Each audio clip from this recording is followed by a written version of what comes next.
எனும் மகாசக்தி எழுதுகோளாய் திகழ பகுத்தறிவை பரவச் செய்த பண்பாளனாக கோடான கோடி நெஞ்சங்களில் வாழ்ந்து கொண்டிருக்கும் சரித்திர நாயகன், பண்பாட்டு பெட்டகம், தமிழகம் கண்டெடுத்த தவப்புலர்கள், கொள்கை முழங்கிவிடும் தமிழ் முரசு, கடமை கண்ணியம் கட்டுப்பாடு இவைகளை விதைத்து அறுவடை செய்ய மக்கள் மனங்களில் எழுத்தாறு கொண்டு வந்தவர்.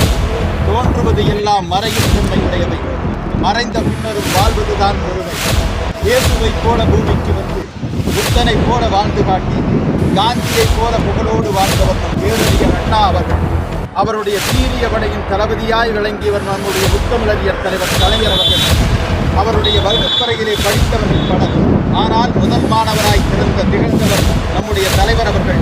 இந்திய திருநாட்டின் தென்கோடி மூலையில் சோழ சாம்ராஜ்யத்தின் புலிக்கொடி பட்டொலி பிறந்த தஞ்சை தரணியில் திருக்குவளை என்ற கிராமத்தில் வேளாண் தொழில் ஈடுபாடு கொண்ட மிகவும் பிற்படுத்த ஒரு குடும்பத்தில் பிறந்து இளம் வயதிலேயே தன்மான உணர்வும் தமிழ் மொழி பெற்றுக் கொண்டு தந்தை பெரியாருக்கு தொண்டனாகவும் பேரறிஞர் அண்ணாவுக்கு தம்பியாகவும் உழைக்கும் வர்க்கத்திற்காக தன்னையே ஆளாக்கி கொண்டு வீழ்வது நாமாக இருப்பின் வாழ்வது தமிழாக இருக்கட்டும் என்ற சூழ்நிலையோடு கடலிலே தன்னை தூக்கி எறிந்தால் தமிழ் மக்கள் ஏறி சவாரி கட்டுமரமாக மிதப்பேன் என்ற கடமை கூறியோடு அடக்கப்பட்ட ஒடுக்கப்பட்ட நசுக்கப்பட்ட மக்களின் உரிமை வாழ்வு ஒன்றையே அள்ளும் பகலும் நினைவில் கொண்டு அவர்கள் அணிவகுத்து சிப்பாயாக பணியாற்றும் பேறு பெற்று ஏழையின் சிரிப்பிலே இறைவனை காண்போம் என்ற சபதம் என்றைக்கு நிறைவேறும் என்ற அந்த ஏக்கத்தை தன் தூக்கத்தின் கனவாக அக்கனவை நனவாக்கப்பட்டிருக்கிற அந்த கலைந்த நிலையிலும் மன இளமையோடு பணியாற்றிக் கொண்டிருந்த முத்தமிழறிஞர் தலைவர் கலைஞர் இன்று நம்மிடையே இல்லை.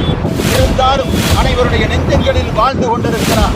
அவருடைய புகழ் ஓங்குக ஓங்குக ஓங்குக என்று சொல்லி அவர்களுடைய உருவத்தை அனைத்து பகுதிகளிலும் அமைக்க வேண்டும் என்று சொல்லி 234 சட்டமன்ற உறுப்பினர்களும் நம்முடைய வருகிற தேர்தலிலே வெல்வோம்.